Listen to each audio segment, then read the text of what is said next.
Uganda abali ku mitwalo 5,400 abali ku Shalom 256 abasubscribinga olanda mbyo tambudde tune mitwalo 5,400 yes bane gunja ku interview y'omusajja ali Romantic Mukiga is it back Romantic Mukiga yafuuse toxic munyankole kuba bane ekinuma nze mpulire nnaku omusajja ajazimbye ekintu kye yino Romantic Mukiga eyaka yakomyewo ndoza yakumyewo nezi yaka ku premier deletions ngate so akuda videos was deletions sema sichuwa kati usente zika maka chaka bajihacking okujja ko sente oba namba yenjina Romantic Mukiga wange mukubire ko yenjina wana jimumpe mukubire ko musajja kati bintu byane ebyatabuse sajja twakolanga naye comedy yako comedian mwana kwali ya comedy kujazi vile bugolobi ngasesa asesa olwaleero tuli ntambi leera yali asesa twakwana Romantic Mukiga ssebo twakwana nabo comedy wetwali ayo pablo omuntu atali romantic ate mukazi wa kyagenda mukazi yagenda Romantic Mukiga ubogamba mulala bechawa ayoge yakuba nawe embaga kutidde basola kimaloza mu kamera nti mukazi we yagenda sishuwa aba yagenda mukazi we yali una hello Mr. Romantic Mr. Emeka damokube oba alowezeza atawali mukamula center kuva mu mugagga ali nkola bya nyamba gyosembiyo kuba oli ku mugagga okamula na yentambi bannange oba alowezeza mu fera ala ko mechana ati emusi ku mikolo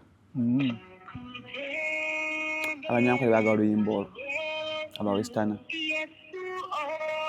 Emeka kwate simu Emeka Romantic oba ali kumpeo yava ku radio yava ku FM oba tumwesenye tutagala manyala gundi kamukule kwano okusema muleke nawe muleke manyi batano bajijja batano yakomawo yamanyi wabajitwala so onaku olwa Saturday ncha tugenda bawa encha faba Kasolite tugenda bela Fort Poto yakola Kasolite lawe kanyogoga kabuli kola tuli Fort Poto ekifo bakise le rêve le rêve oba le rêve basomye mu Luganda yanti uchicho le rêve Fort Poto oba le rêve kya Lufaransa ate kya Italy nenga kiri Uganda Fort Poto wano le rêve bakise try it Fort Poto aba Fort abazoka Kasolite aba Fort ba trying koko Kasolite so onako olwencha Fort Poto season 2 eya Shiba versus Spice Diana baddamu encha tukakase ani who is the queen of Ugandan music industry between Shiba and Spice Diana, and as you always know, I'm Team Shiba. Team Spice. I'm Team Shiba. I'm Spice Gadgets. Kasolite. Singa Kasolite walira ko Shiba in Spice ku stage yemu. Nek olwa Kasolite. Bagaye bagene ba trying ko balabe ani queen of music industry. Who is the queen of the area? But is the Team Shiba nga bulijo. Team Spice has been there in the game since 2011, 2012. Even as you have been there having hits. Yes, you came later, 2016. Yes, but we have a new song. And as we also have a new song. Finally. Yes. Yours is finally. And then for us we have a new song. Romantic Mukiga na waliwa nzenkagambe nga sikonya kakebera nda kwa waliwa nkubira wano bagise Kasolite try it ne banna ani ankubira ono nga tuli mu show bacha bakata stress killer ne dasika akole badde nkamanye stress killer wali akapya ngambo na badde ankubira stress killer kakola bulungi nnyo ali akafaka final ne Spice Diana akanyima kagena mitwala 5 mu just weeks 2 akashiba so abali 40 amuje 40 poto na kulwancha nga abiri mu olunamala okulongosa jangu lef okuyingira chipaza Kasolite kati bine byokuyingira twabigonza ojabuzi mu experience nonyumirwa Kasolite bayabikozeeko dda kujja mutu enjoyinge bwe enjoyinzi Kasolite we try tugamba try it soko tryinge mukono cheers cheers yes try it Keko iyo Kasolite Kawuma mufune gwali eyo atasobodde genda footpoto wona woli tumya kutumya Kasolite obanga create emu big energy big vibe definitely ostegedde webale nnyo Kasolite esolo okukola so Frank andamanya ku lwalero bujjo gwe abaddalanga shonya ku lwalero ya Mami Irene Namatovu gundi YouTube ekezo omwenge mu video tebanya buzunga kaswala nga Heineken debasaza mu video ya fenga tuli waddanga tebasobola bakimanyi tuyisaawo wolabira video tugenda baku Serena Hotel era tugenda baweza live nyo tugenda kola red carpet experience in fact wemvano ndagala genda mu boutique zonna zenyamba akwana mugagga wange wao najja mukwata je nziza percent takwadde siriwo nkomawo saa 10 kaziwere zagenda genda bweti oga kwambala suit si suit ne kati zinengoye bazimanyidde za kusibwa wale abantu ambuza mu comments wachi tamba ayambala enkofiira ni kumande nyambala gondi gento n'olwokubiri gento ewa Sakozi gento ewa The Final Channel gento ewa Shalom gwe ne Simon sibatwala serious nyambala ngeri ya kisalsa so shena ndenda genda macho neka tugende tueleza abantu baffe kaiza kutamkuja nicha no mjoronga bwocho Simon nawe kana na kofia ko yambala akabu na kanga base je mu okutuwaka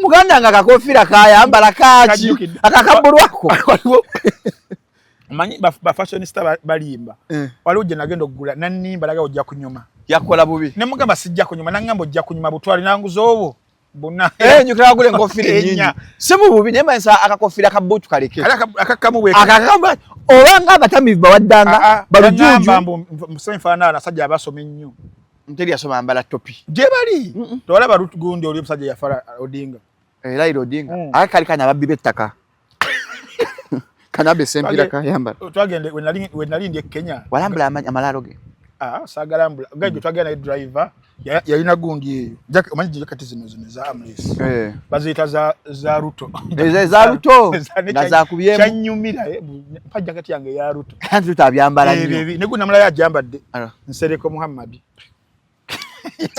onako alama tugenda bera ku Serena areko mgagange ndami abadde akola ku kigulu nagulidde mbagulidde otugulidde wangulidde nkugulidde ticket kugulidde ticket ani nsoserera ku Serena ku macha ndebyo gundi nensanga papa Geoffrey Rutaya nga bali mu kuteeka manya ku tables yasuzaawo we basula ne muno omukyala ku Serena bafuna gundi esemberayo ddala fule esemberayo ddala King Mike yasulawo nga alina sho yasulawo olumbu bano babadde weeks 2 papa ali eyo akati nga bali mu kuteekako manya oyina tebo zirange nengulayo tebo nguza tebo omulambo gunyampa Shalom nafuna mko ku sente we nali Kenya era kuno otusa sente ku classroom sebanyi namwe mujja kunzisa ngenda kugwamu oba tobeere mu kakinga police kunyonyerezaako abali benguzi deri bali ngenda kwogera statement kiteri nsewo mirwanguzi nga Uganda nina kuno ntambye otusa sente baba we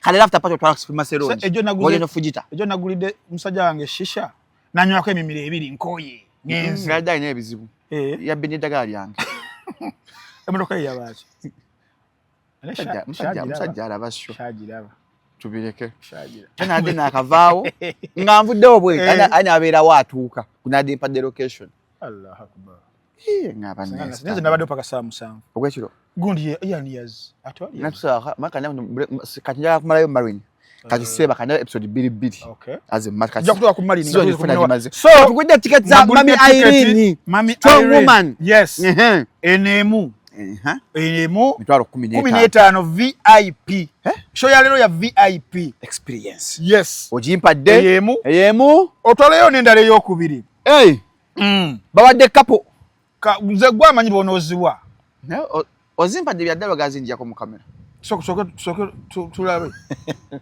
tulango zimpadde nkuwadde ezo bbiri nenkuwa nayo kusatu ayeno strong woman concert ambirade mu sente kanange nenesigalizemu emitwala ana mu kwanza tutawomu sinako mu ogaba womu tutawomu nsega yebika kati nabya video zate ngoli neye rugogo ewa vinka kati ogenda bera ewa tufu ngenda bera wombi kubanga nze njagala nnyo music so ne wezibera satu nga n'obusobozi obuzigenda muzo nansobola then kituyamba okubuulira abantu ekyabaddewa not biased. Yes. Kubanga sibya iyase.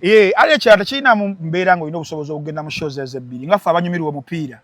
Waliwo kisala kituka nga wali empira ebiri obesatu omulundi gumu nenga gyonna gy'amaanyi. Ene waliyo El Clasico, ene waliyo Premier League mani ezanya Arsenal, ene Italy waliyo Inter Milan ezanya AC Milan. Era obera mu kifonga kira screen zinyine decoder abatuterayo wonna. Kati wano between Serena and Lugogo just 10 meters. I mean 10 minutes. Bana tusewo. Kati ngendo kola ngenda kusooka ku red carpet. So tuweereza abantu awo. Serena akasawa ngemu.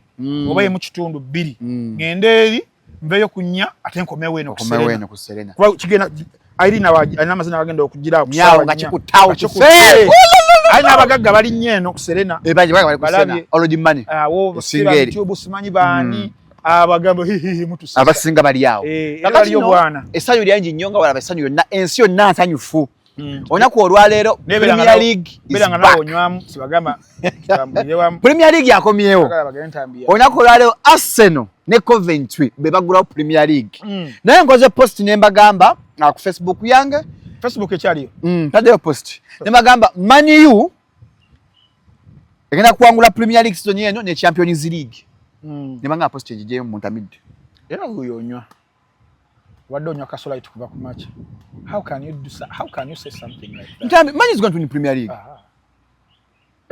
Ekakuwemula tuli ba United different tujja Man U ejwagire kuva 1999 treble season nakajwagire emyaka 27 oli muto tukangula Champions League tukagula tanyi mu January awo Arsenal Coventry Arsenal gamba golo ngameka satu kuambuka banye oji agwe ntono nnyo agenda taguli ku Emirates guli ku Emirates tano we bawangulirawo tano tukwate over ekasanja ngwate over 4.5 Coventry sia Frank Lampard nani yesi mutendenze golo njiraba achabadde eri mbanyamba lujega jazanyira tawa golo Frank tewali Arsenal ina beta no 0 mukaga 0 kwambuka kamalamu bulamu agenda katugumula kasogonjola kakuba kabulizayo Arsenal jive ko muganda wange season yeno season yakatandika etandise leero njagala mpe prediction yo bonna atukira mu December anya agenda okulya Christmas nga kutebo wagulu Arsenal waliwa Man U ntambi ndiwa Man U naye ko bulashogera bwotyo ndiko buli yakati Arsenal biro byayo biro bya zenjukira biliena Arsenal malo etwali unbeaten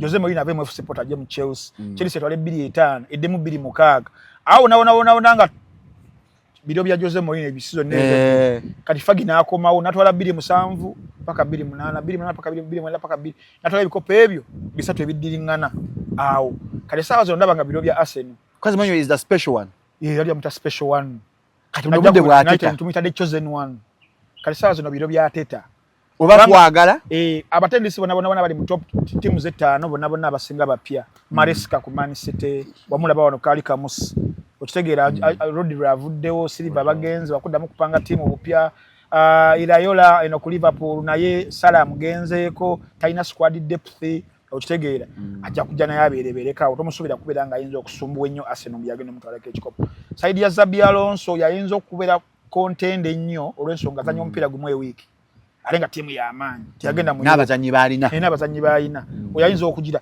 odda ku timu yaffe ya United Carrick wuyo yes twamu omukisa mu January najja naye yayinanga omupiira gumu buli wiiki it was just the Premier League n'atuukiriza omulimu ogwo kati essaawa zino nga alina ebikopo nga 4 okitegeera byatunuulidde ndabawo ko obuzibu ku United yawo tennankonvinsinga kimala kugiteekerayo mukono yes we just have to also build Arsenal buildings ekintu ky'abantu kibeera bidde ku COVID Alonso bagobye Fred Lumbaga yali azenga ke yateeka agenze balesono ona Emiraze bamugobye Ateta najja nazimba timu eyo nagoba bimutu ne Obemeyanga bani natandika okuzimba mpola kati sawa zino ayongera mbongezi ne kati fetu kyayina kiriba nakwatagana abaffe ne ono ya just ayongera mu pesa Bruno Gimares jango yongere ku Rice wano ne Zubimendi ne Lewis Skelly ne Odegaard ne Eze then wano Ezre Konsa jango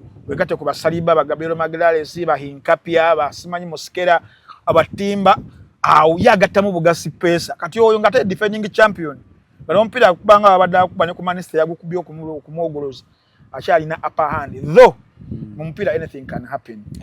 Yes, but at least wetugamba nti we are all giving predictions. At least Arsenal chances zayo njerufumu kufe teams echi. Don't actually definite anything can happen between now and May. Not anything can happen. It happened olunaku lwajjo. Where? Twagenza okulengera Bettina no manya. Benita. Ye Benita. Omwala abadde atambula ennaku zino. Ekyasinze okwewunya why things are not predictable. Okulaba kisa kya Mukama nga yaleese Benita.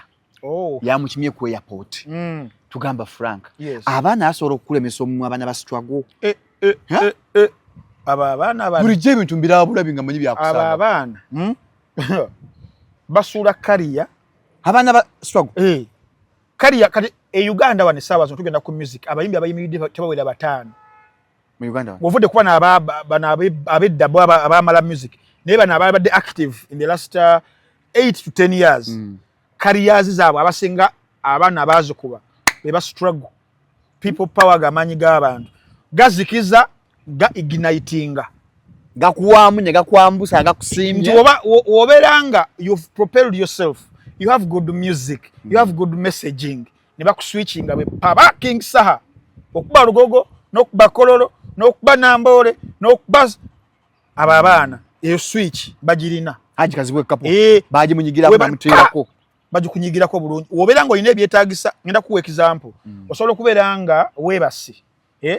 Ng'oyina essimu yo. N'ogiteeka mu charger booti. Ng'ebadde ku 20%.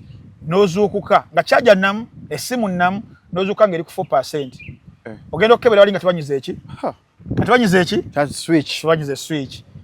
Okitegeera kati King Saha yeebaka nga essimu eri ku 10% agenda ozuukuka ng'eri ku 100%. Ngejjudde nga switch yaginyize. Okitegeera kati be abaana so olajja agenda mbuuzi lwaki abalala bagundi bo tebikwatayo abalala wadde nti baliko amaanyi g'abantu kitegeeza kubisa tukulika ekitali kituufu either tebanyi switch yo weeri yakunyiga tebaginyiganga charger eyinza okubeera olumu nga nfu nga n'essimu nfu charging system yafa tewali ndongo wadde oli wa NUP kati be bana ba NUP they ignite you nga switch baginyize nga oyina charge ennamu n'essimu ennamu okitegeera ate battakali yakyembaddeko nga sinajja ku ekyo abana ba NUP waliwo abayimbi bemmanyi bamaanyi bali aba basatu naye nomala obagamba nti ekisawo kiikyo mutegekeyo concert temukisasula sound wa bwerere production ya bwerere buli kimu kyona kya bwerere muteekeyo mutwe buwi date basatu tebakyasobola wano Uganda. Sokonya ku Kasolite. Omwana mu December. Sokonya ku Kasolite. Omwana mu December. Tangajija. Ajajija nyesimani. Ayimba bwazina naye mama simukuta. Gwe kati be babana kati olaba basuuleza abayimbi kaliya. Kakati ate munnange ffe abantu bayindi videos naffe tusola balemerera. Basalawo abaana ne bagamba ntambi gwe tutaddeko obwanga bansuula. Basalawo nti shalom gwe tutaddeko obwanga bakusuula. Tebalemererwa. Ebintu bino kasooka nkuzizeeko emabega katono ntambi. Ebizibu bya Benita, right? She called Benita. Byatandikirawa. I'm told she was NUP power leaning at some moment, but then I don't know what happened. Or she was just thinking out loud, or she was being critical, because now in situations like this, even being critical and thinking out of the box, what we again can lead you into trouble. Tobola ati for mulimu byetulaba nogamba naye mbangenze ku Shalom 5-6 tukanchireke no chireka for the sake of the backlash, the backfire yinzo kuberanga ejja. Single realizing anti bayina amaanyi, the better. If you underestimate them that they don't have, they will show you that they have. That is why in the last 6 years buli muntu abadde omwavu nagezaako okubeera nti nno oba kuba Kyagulanyi kumulengeza amufudde project banja abagaggawalidde awo. Okiraga amaanyi ge nti project namba eri awo abagala okugizikiza sayidi zedi abateekamu resources n'essente zonna gye ziri eyo. Kati banja abayitiddewo abaliridde mu kavuyo lwa Bobi Wine. Kati Bobi Wine oba people power neetuuka ekiseera ng'ekola ebintu bibiri osobola okugiryamu mu kavuyo.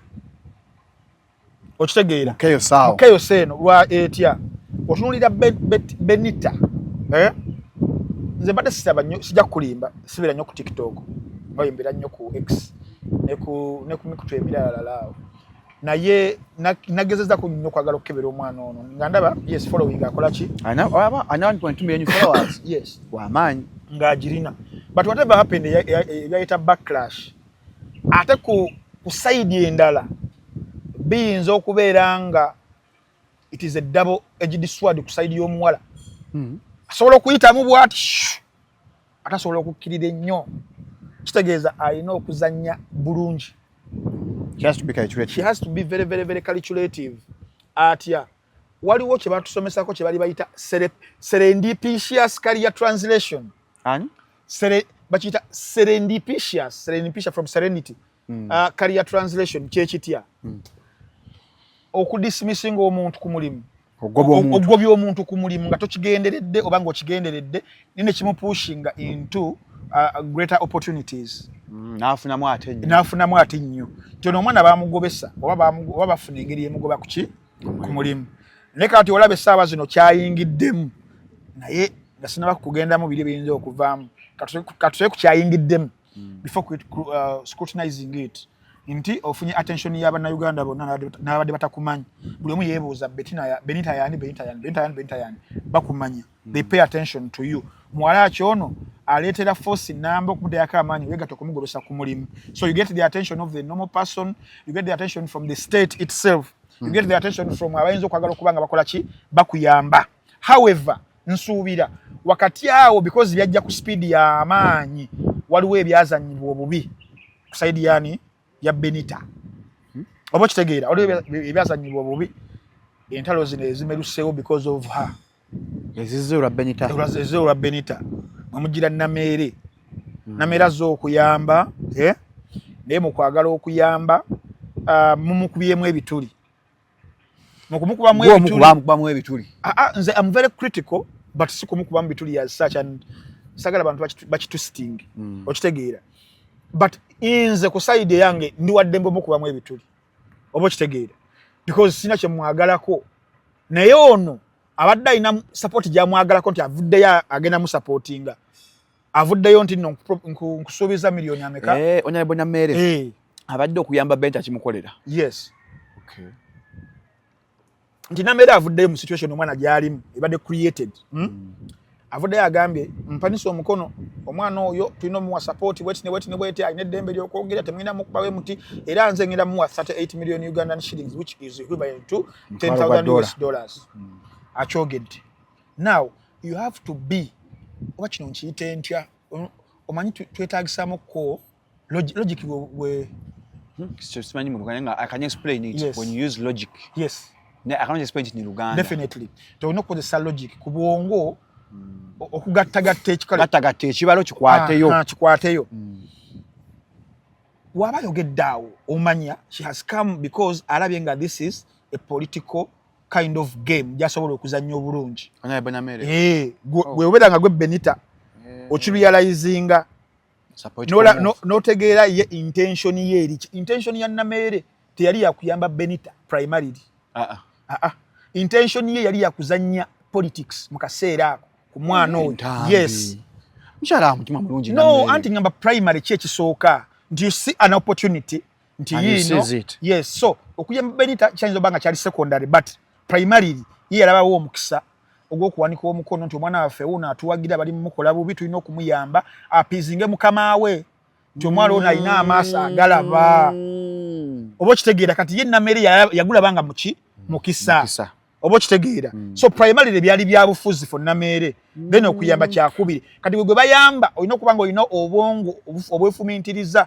bwayambi Shalom teriyo bantu basobola kujja kuyamba kati nga bali batusibanze naawe ninga mulimu abajja because yalaba nga waliwo amasannyalaze neno nti mbuno yali atwagala nnyo oba n'ebyagwa yaddamu tukubirako bangi oba okitegeera mbaloya n'alaba nga waliwo omukisaawo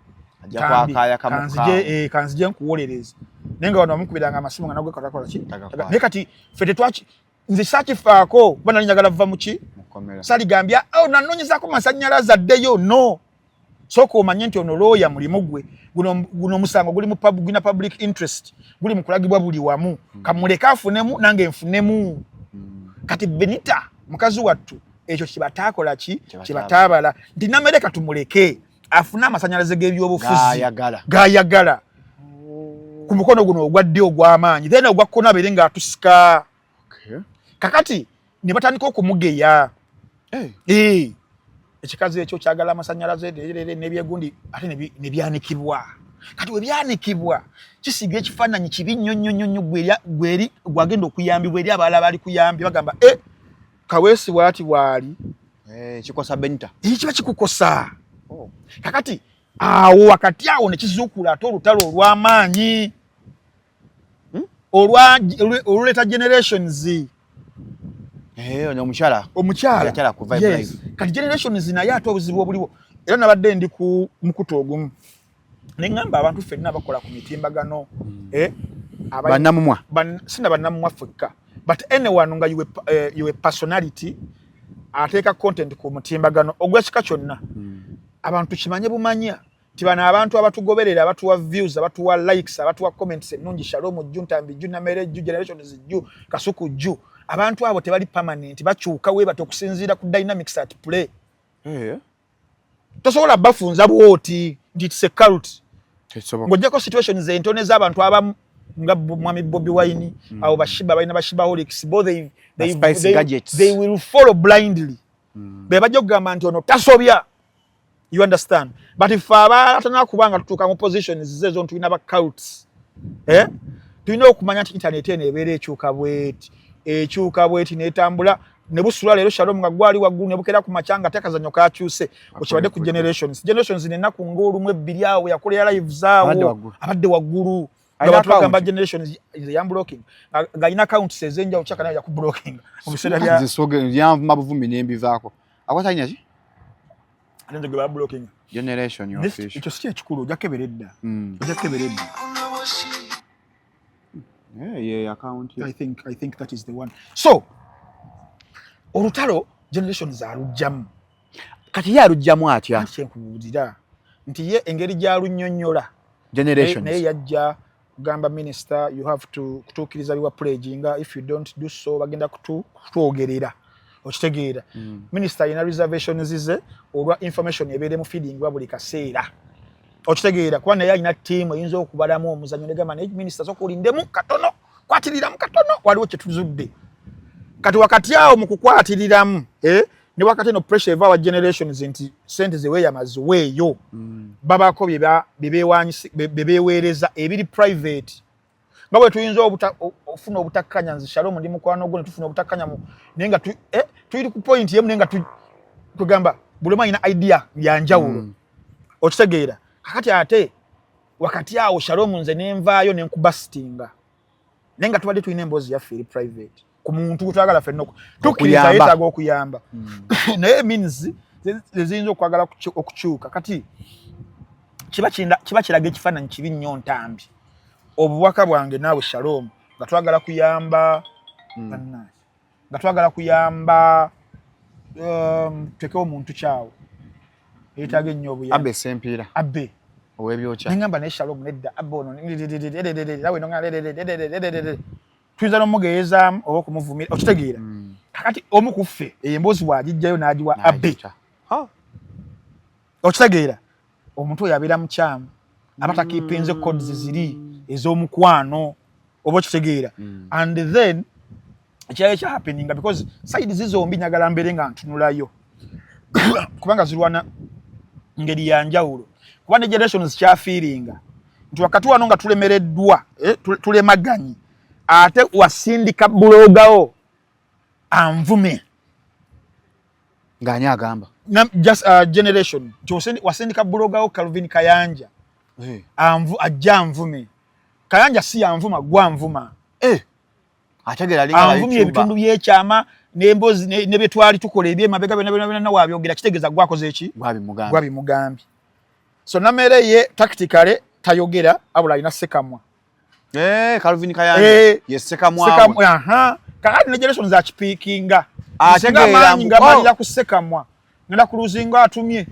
ku main point omwaga kati yabo ajira ono teyatawana n'ono. In fact generations abamu amagezi bonna abo baali bagezi basamugamba todda mwoli oyinza okufira ku sseka mwawano olinga waseka waggulu tannangwa muti nze atuma ka generations ya pikingira onagamba ono Kayanja ono kampikinge mukamaawe leka suku theory kyakola okitegeera kati awo firimu neyabika generations yenga akutte namere bwati buli kimu akikoze eki akijje because naye alaga naye wanvunya lesigu wayogedde ne watumye yayogedde okitegeera akati namera awo kati wembadde gambira nti omupiira ne gubeera generations akola ki agulimu agulidinze era we nali ne ngamba namere kye mwagaza kintu ekyo nti abadde alwananga nnyo ng'olaba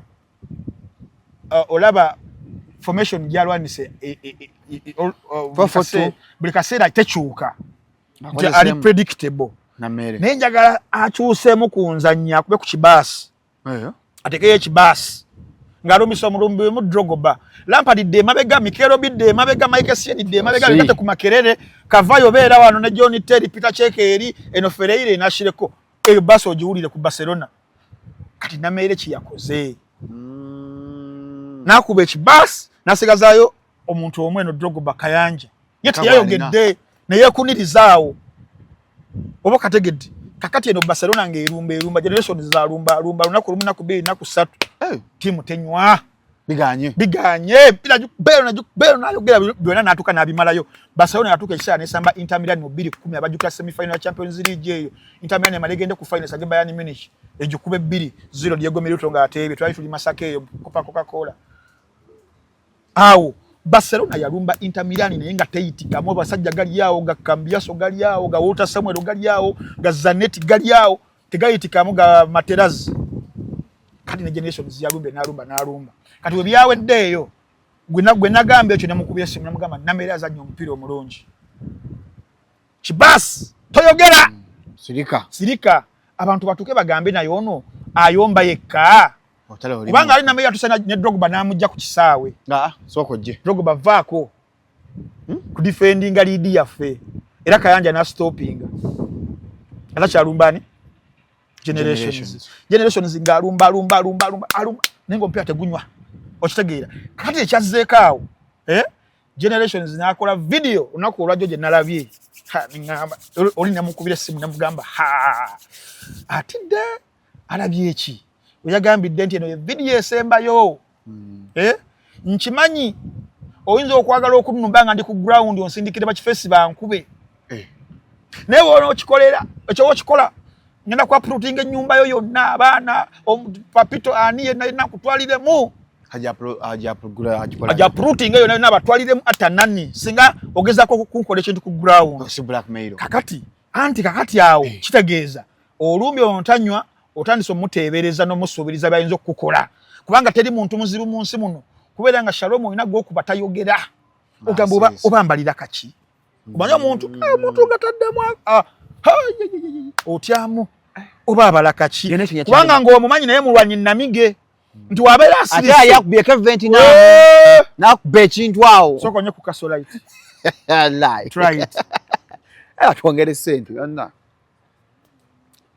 so bagiraba ennamba so omuntu ng'omumanyi mulwanyi naye nga tebwabigambo era ng'omumanyi asobola okuwogoloza mu bigambo n'ebisoose zonna namere we kuba kuvuga mu mwaguvuga namere nga yasazeewo nti kuvuga mu mwa generation tamusobola okukuvuga nakutwala namere okumanya namere wa tabu ne wawereddwa wa minister twagamba oba kyekinamukakkanya bali bakamuwamba aba SFC ku Sunday press conference netuula oyo omuntu omuzanyisa abamuwambe bamundu nalabye ate gondi yabufuzi biri waggulu kyogamba mbu wabasazeewo mbu ayinza okulemererwa okuddamu generations nga mumwa aguvuga kati obuzibu omumanyi omumwa aguvuga era asobola kati ekibuuzo lwaki asirise kikutiisa nogamba alabe kalina kyambalira kati evidiyo generations gye yakoze nagamba nkimanyi olina ne bewaŋŋambako bewakola eri n'eri naye singa obinkolako owedde kitegeeza you've accepted nabyo abyogera ebi bakola eri lwaki emikwanyo gy'abakazi gibeera mibi salo mwe mujaja ekigambo omukwano mukijaja kati ntambi tusse omuntu n'enkubbirako bwe twekyanga ng'obyogera tuva watta ne gundi anti abaganda balina olugero gwabba naye wakusula emiryango tewebaka tosobola kwebaka. that is bad kigambire nnyawe ukiziikire omuntu ng'okoze ekintu olina kisirikira gw'okikoze naye mutte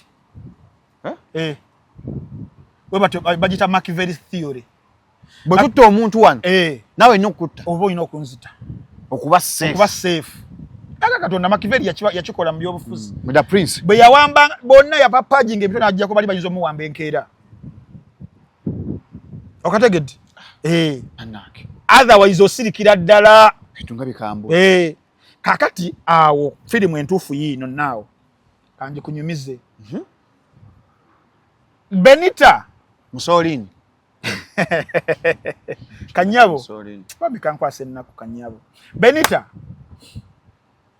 mu lutalo nga lwakatandika Namere nga apulejinze abakusaidia Namere ompira gukyuka manyi ompira walaba film gya 24 mwalinga mu twist sibuli dakiika obolowooza direction eno Tony Almeida ate nakola bwati okitegeera now gutandika Benita and Namere on the same side Namere and Generations on the same side bona wabana bassa kimu Namere Generations Benita abasatu rather bassa kimu ompira gukyuka Namere is clashing with Generations Namere is clashing with Generations and Benita.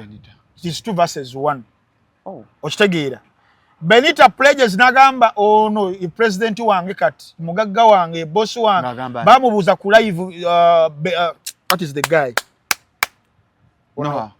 no Kabata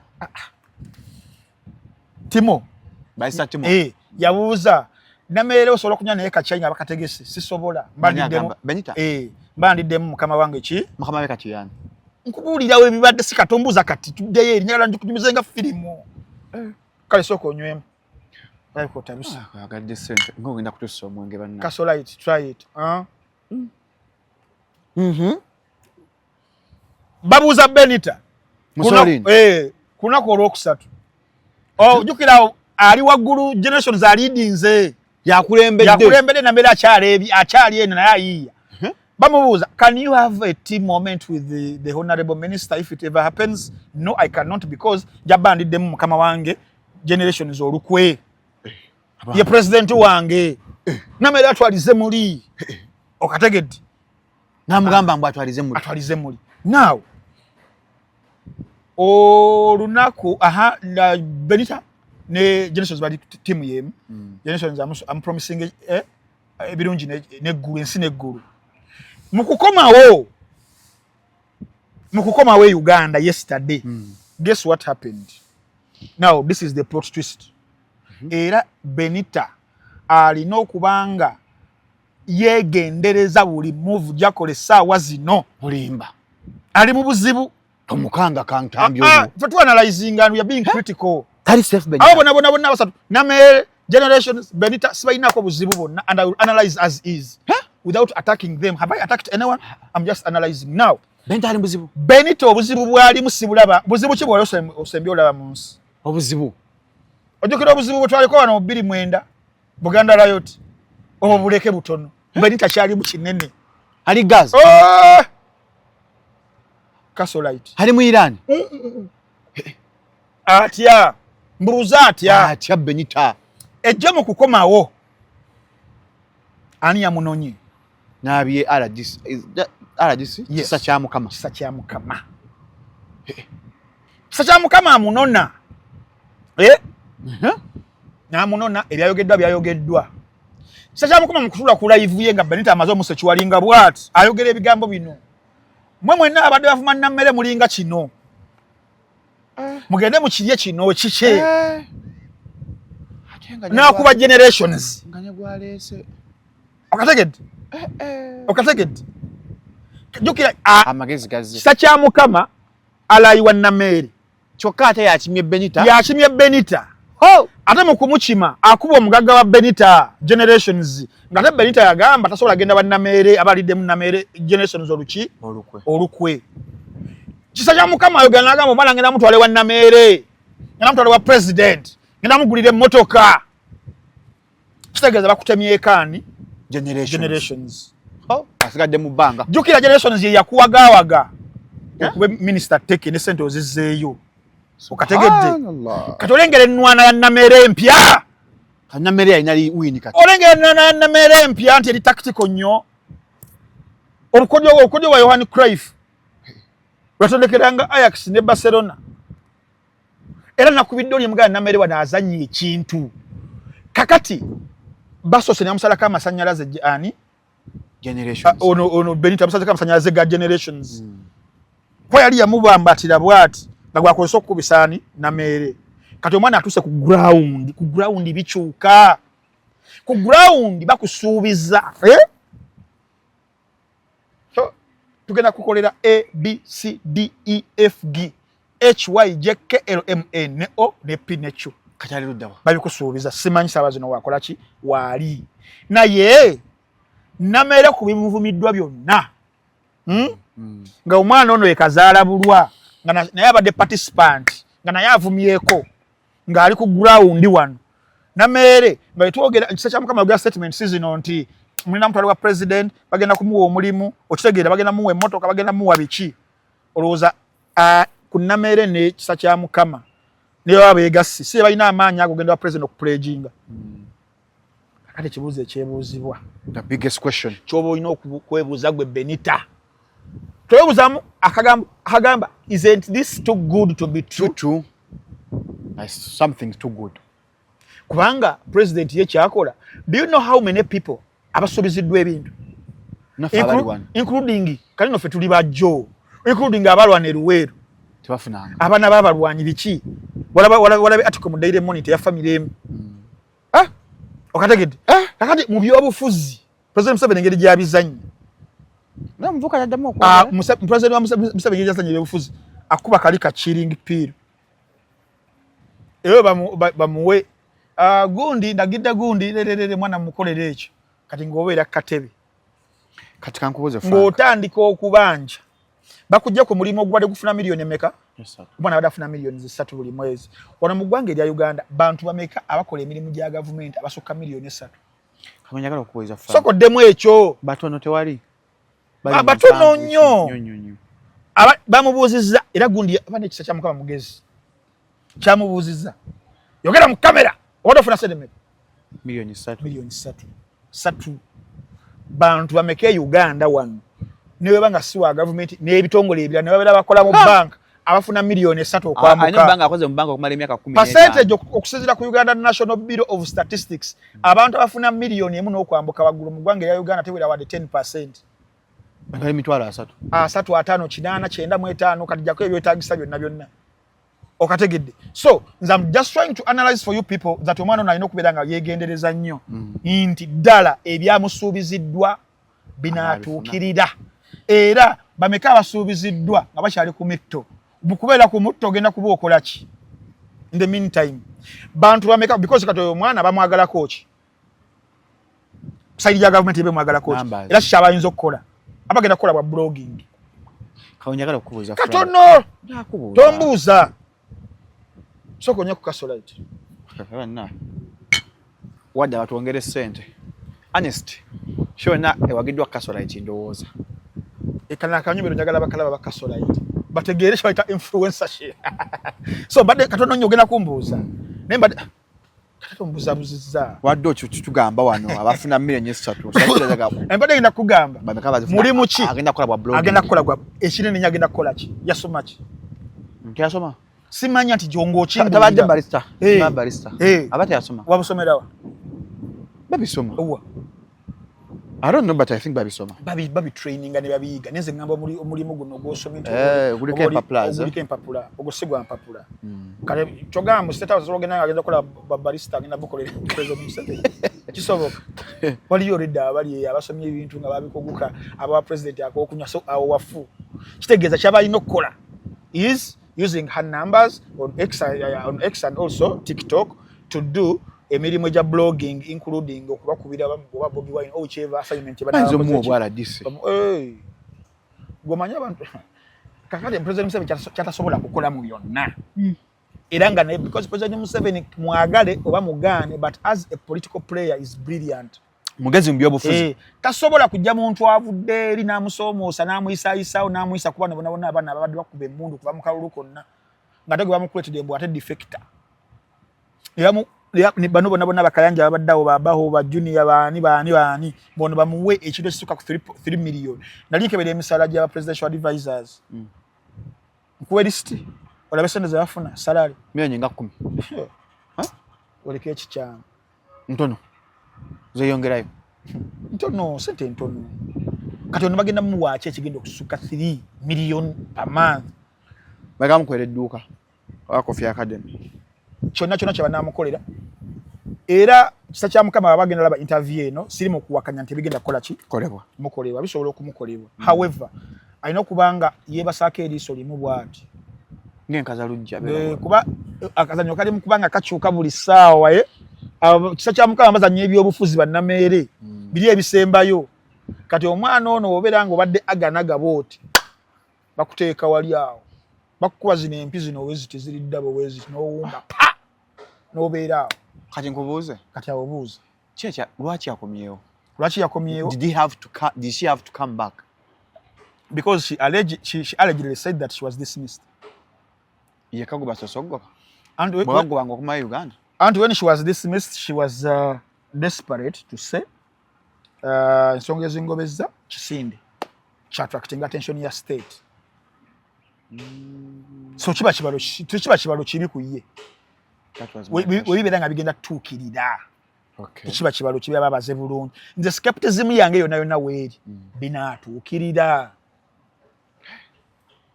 okategedde banaabikuwa kale okusuubiza yes but banaakuwa kubanga nze ebbanga lino yetulabye nga wookera ku makya n'olaba omusana nga guvaayo ne gudya ebiwata tulabyeko abantu bangi nnyo including abaamanyi abasinga ne Benita basuubiziddwa ebintu naye nga munnange buli ssaawa teriyo bameka bakubira simu bajja ku platform eno babanje Museveni nti yabasuubiza n'ogamba owaayo ndeka naliyo nga bakusuubiza genda eri bintu nga bikambwe Frank yes tuvaayo eno ate abaana b'etsinda tebatabuse luno nabakola ne campaign basuuze vinka omugaati hamaideni sheesoose eya vinka abaana nga bagamba temugendayo ntambi gasita bagenda mu vinka kasooka empuseewo abagaggabo gwe ate sebo siikole ku ssente gwe onoobeera onokola Coffee Academy ye baliwa omanyi naabe neeyungako abapya evisa service e-visa naye abawandiikawa baabano service e-visa gwe ali eyo ng'oyagala omuntu oba kampani eyinza okukolera ku visa processing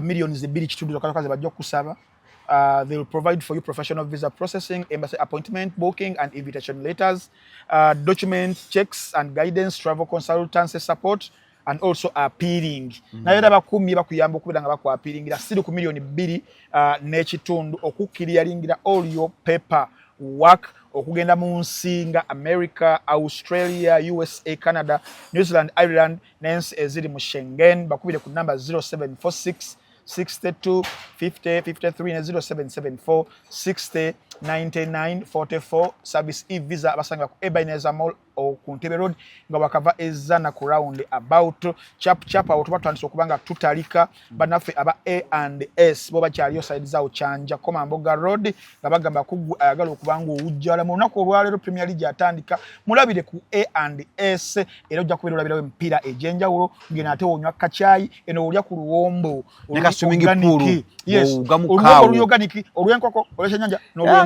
swimming pool ogenda owuge okitegeera ngeno olaba ne ku byana embeera etambula bulungi nnyo nga balina ne side za jani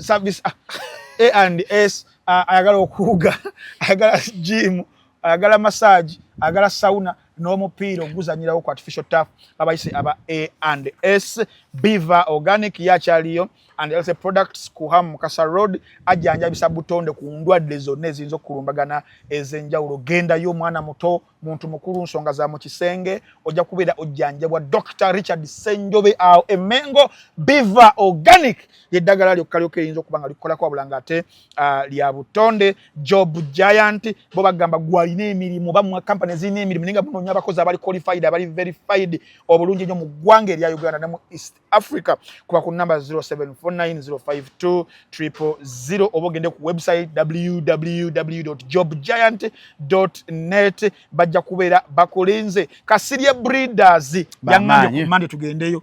Mande no. Tugendeyo. Togana. Tugendeyo ku Mande. Kasirye Breeders. Bayinete nnungi.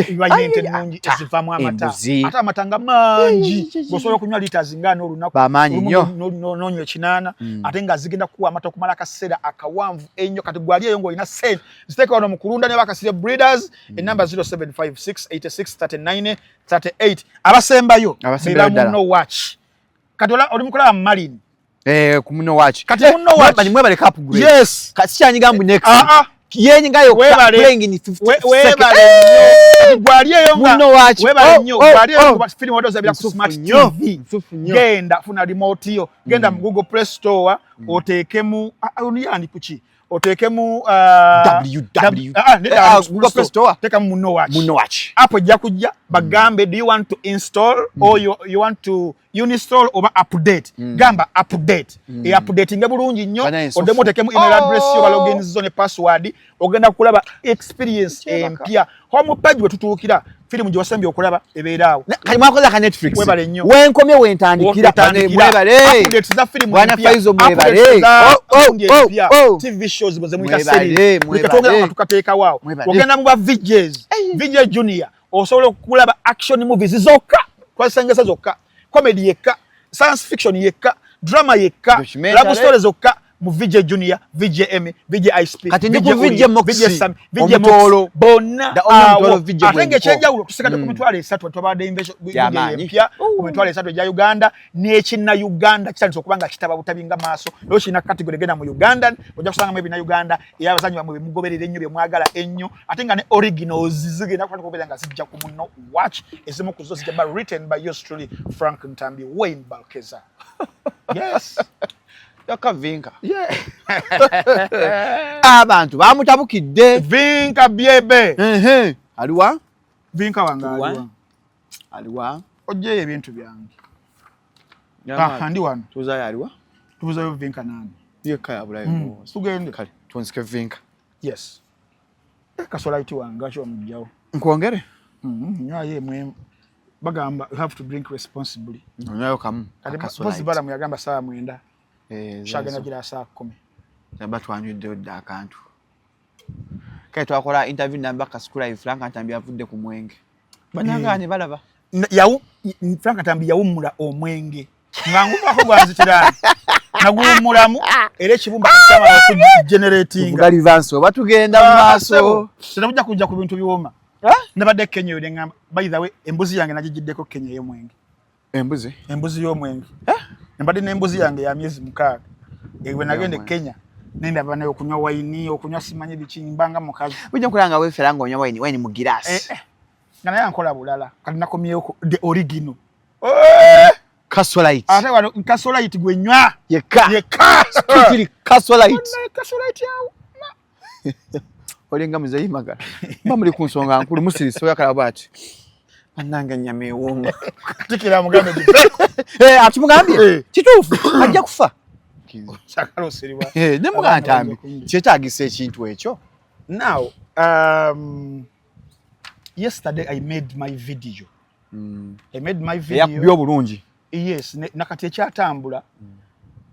Era comments ziri mixed. Abanvuma abakkiriziganya then aba understanding. Mu society eno.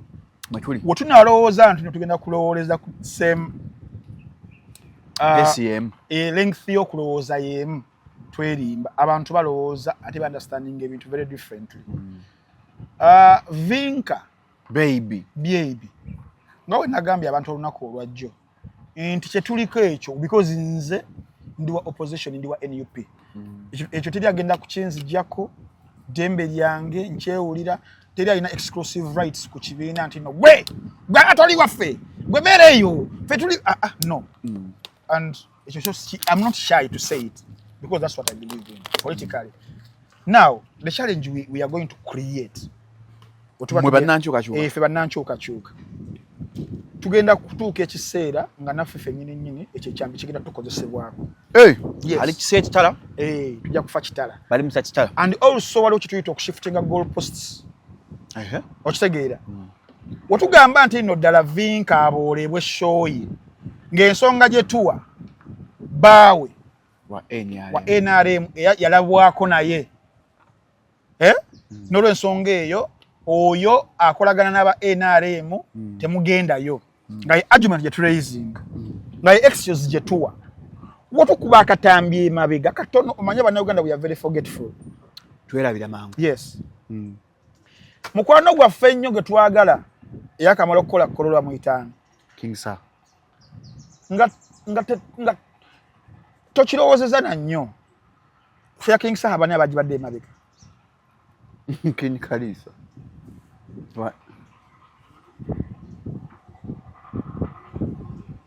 King Kalisa Next Media. Feffe nyini twagamba King Kalisa Next Media they are enablers of the state NRM. Yatakolako ko campaign to boycotting NBS. But then bakulaze ba identifying omuyimbi omulungi nga King Saha bakoze partnership batwadde concert y'omwaka tukubye mu ngalo bagenzi. Which is very okay, very good. But then why on Vinka? Sisi batadde standards ezo. Okitegeera. Tukoleyo kakatambi emabega. Tulina mukwano gaffe abeera ku Shalom 256 command. Haji Kaziwe Kapo yakola shock front page. Mubamu kube yatuukirira okugula table yali ana. Haji Aruna Kasolo. Watch. NRM. What you making a sense? Nze mbitegeera n'abalala bategeera. Okitegeera. Lwaki tetwagamba Kaziwe Kapo banange kyokoze kibi nnyo weesembereza ati aba NRM abo abatutulugunya abatukola batya n'olw'ensonga eyo tukubodde. Why on Vinka should we draw the line? Ku Vinka. Obukategede. Nagambye abantu olunaku olwajjo nti nze truly I can understand how frustrated people are in Uganda because of politics. There are people out there, our brothers abali makomera, abatiddwa, ababuziddwawo, abakoze batya because of the system.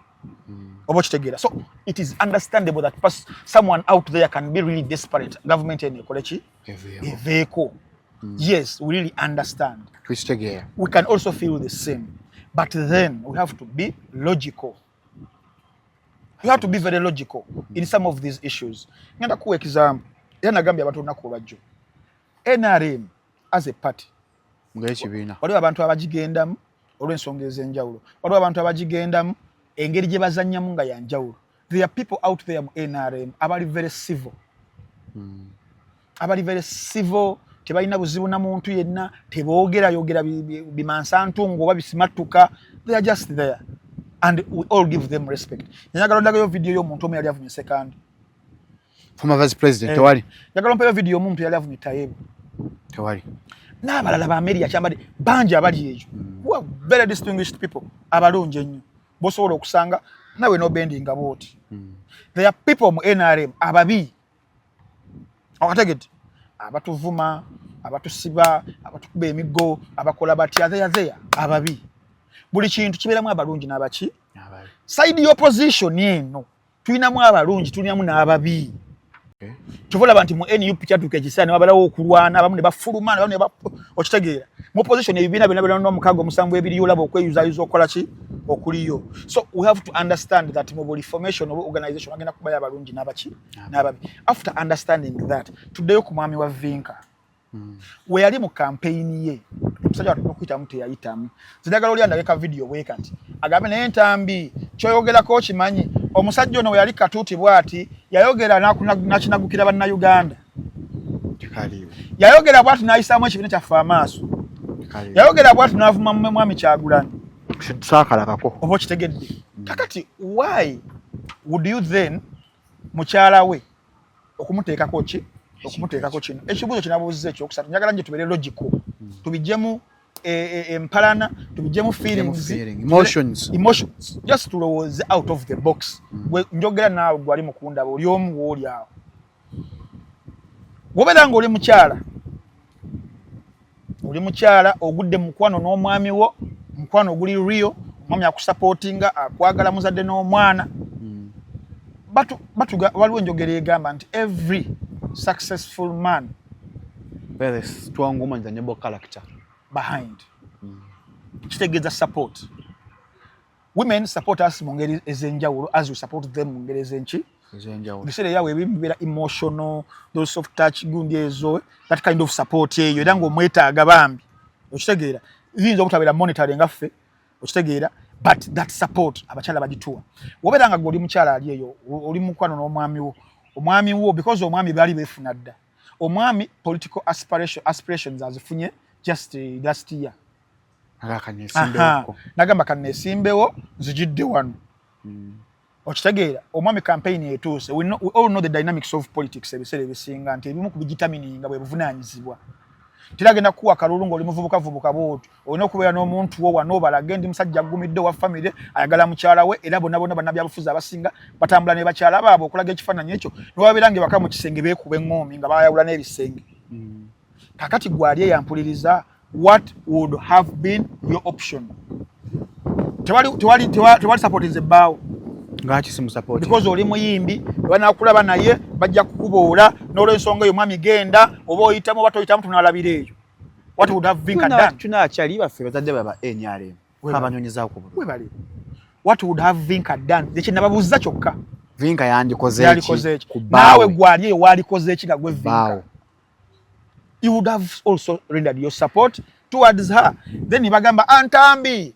kyetugambye kituufu kyoyogedde manyi nabadde nzisoma nga wenzi notinga nenga how do some people really think abamu si bonna abadde very understanding olina agamba nedda tewali buzibu aba NRM bagendeyo beba bagendayo samuzeemu nekyo kino kibuuzo njagala okubuuza bo mukuteekawo comments za boycott bataddewo konti NUP supporters don't go there or it was as plain as it was kati n'omuntu era abasaba abantu okujja tagenda kwawula muntu aba NRM mba mujja najja kusaba plainly banange mujje mu mpagire obo kitegeera so n'olwensonga eyo nga namaze okunnyonnyola ebyo nkugambye I understand where they come from but we have to be a bit logical so waliwo olumu Shalom bwetukola ebintu ne tuleetera ate abantu okwachivinga eyo show ya Vinka aga Katonda mu ggulu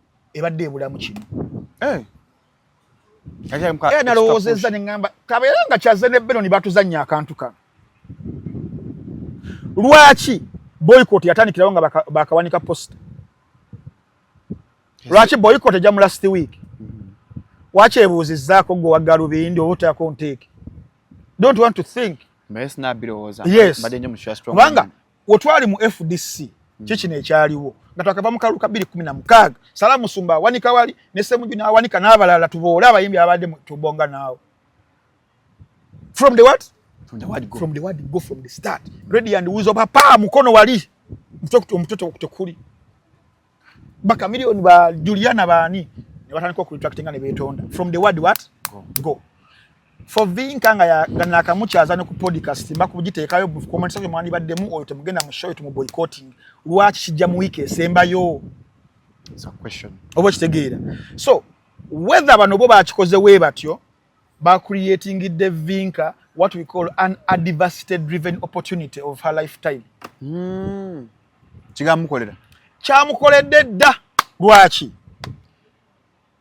waliwo omukyala bamwita Stainsfield Barbara omumanyi actress 23 eno example jajiba wannyo 23 munnamawulire ow'ebifaananyi photographer journalist yagenda nga project ya kufuna binyonyi 10 e California Long Beach ne Malibu kakati ebinyonyi ngo bimanyi ebimu bipira mu bbanga ebimu biri ku fences z'abantu mu bifaananyi byakubira mu bifaananyi nga mukaaga ne bikwata amakago omukyalo oyo Barbara Stainsfield nga mwali munda ne bigenda ku mitimbagano gya ku website yaabwe just here randomly nga takirowozezza na mukazi we yabiraba n'agamba bano ba evidence on my privacy n'olwensonga eyo ngenda basowinga n'awandika ekibaluwa n'akiteekayo ng'ayagala $3 million because they did what? They invaded on her privacy. Bifaananyi ebyo biraga amakaagi. Do you know what happened? Omusango ogwo gutandika okugendayo bannamawulire bafuna interest mu gwo. Bifaananyi ebyo ebyogerwako ye maka akyago katugalabe n'okugalaba. Okategedde yali ayagala kwekuniza nti balebe but nekibunansi yonna kyali akugira bw'ati nekibunansi era n'omusango ne bagugoba n'atanga ne $17,000 n'agiwa oyo munnamawulire. Era okuva ku olwo kyoyagala okukola okunyigiriza oba okukavaringa ali nekiblowinga on the other side bagita distance field effect. Kakati ku Vinka ekivulu kye kibadde kiri awo nga kibulamu ekibugumirizi. Buli woyogera nti nno tuboycotting Vinka message ya Vinka's concert etandika okutuuka mu bantu. Vinka ya si Vinka ya abadde naye ekivulu obwedda abadde naye ekivulu kati nga babuuza ekibuuzo ekyokubiri bawa nsonga ki sokumbulira ensonga mbubai wa NRM mbu yali ne bbaawe ng'amunoonyeza akalulu kale ekyo ekintu omukyala yenayina wakiwuliraga bambi kye bamuvunaana bambi kakazi kattu nange nsolo kikoya tata Thomas niye abaana abo babi sente mmeka nkyebiri katugende kirabye okategedde it is called adversity driven opportunity gye bakoledde Vinka buli post gyolaba esaazo okubona I was very observant kubanga luzawo ku wakubiri kala ate gyo nekitaba bana abadde bali bitwasanzeeyo bana aba TikTok biki batadde obu video bungi nga kuulika video kuliko comment 10, 12, 17 okitegeera nenga mu videos ezo kati abantu kubaganya ebirowoozo abagamba neti kyemukola si kituufu nga bangi bali nedda twakoowa because nga mwezi nenga nona akulaga ina support kati kigenda kutuuka ekiseera olunaku olwa I might be wrong, you might bring this video back but I'm telling you Katonda ali ne Vinka mumukoledde ekintu kyabadde yeetaaga nekijidde mu disguise. A blessing in disguise. It is a blessing in disguise. Abantu bangi abategedde kushoya Vinka because mwasazeewo campaign ya boycotting mumukolera publicity y'amaanyi gyabadde agenda okuteeka mu sente ne sente. Feswangiza ventu agisaba sente dega bateyina sente. Okitegeera teyina baspo biki naye kakati essaawa zino mu kaseera kano nga badde yeetaagayo sente okupika jjukira shoya n'amatovu tuba tugibadde amaanyi mangi era we kaseera amaze okutunda biki byali bo bafunye dda abantu kati aba Vinka mu kaseera katono bafunye publicity ey'obwereere kati ekibuuzo ekyebuuzibwa singa afuna abantu kiba kikosa wali adde bogera boycotting oba ojja swala kano okuswala kwali baddaawo and these are the effects zetufuna mu bintu bino manyinza njagala nnyo tuyigamu ki Vinka singa afuna abantu kiba kitegeeza temuyina maanyi ga influencing abantu okola oba butakola olwedde mwetadde on the line nzani senga Vinka afuna abantu buli agaye boycott Vinka oba tulabyeko kitegeeza ne bana abayimbi abaali basirika bagenda kuvayo bano bakole bali abasatu n'abaana no beekaza ajja gamba babasombye abaana beekaza mba muzeemu byakwekaza naye ng'oli asmilinga to the bank nga n'abantu mwebakola ki webali ali n'ekyokusatu era temugeeza ne mukyekwasa nti basombe njagala gwobeere ewaka oba oli ku street omuntu ajja kugambe tugende mu show ya gundi nga muyimbi toli interested mu music way you can't reason it can you just go like that you don't mubeere bulungi mweraba